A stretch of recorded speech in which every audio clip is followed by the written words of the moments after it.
President Trump, as we know, has had a conference call with governors, and some of that audio has come out, and we're using it. And in it, he says to governors, he says, you're weak. He says, many of you should be, not showing this weakness. We're laughing stocks. You need to dominate. You need to dominate.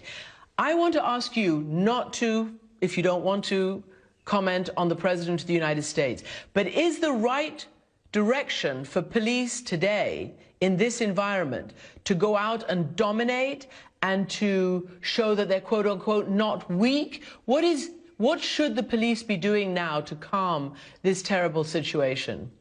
Let me just say this to the President of the United States on behalf of the police chiefs in this country. Please, if you don't have something constructive to say, keep your mouth shut, because you're putting men and women in their early 20s at risk. It's not about dominating. It's about winning hearts and minds. And let's be clear.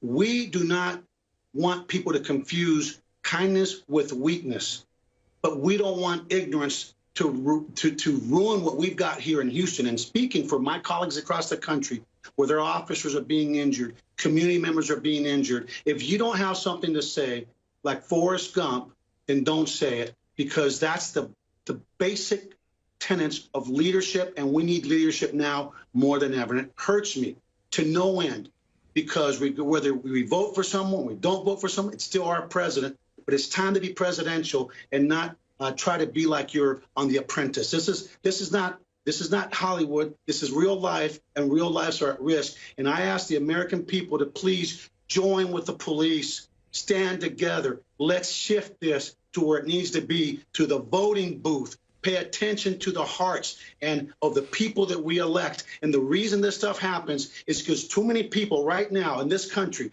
that are throwing bricks and damaging property never bother to vote. So you have a choice. Lift up your voice, be heard in the voting booth, and continue to march peacefully.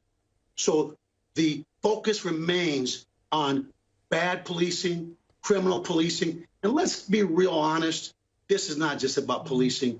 It's about society and this disproportionality of the things going on in our country, from education to health to food to everything that we all as human beings hold near and dear. So please, please don't react to that.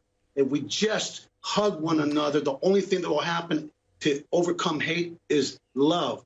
And love and engagement. Let's engage and let's do what we can control, which is our own actions, our own hearts, and exercise without fail our right to vote.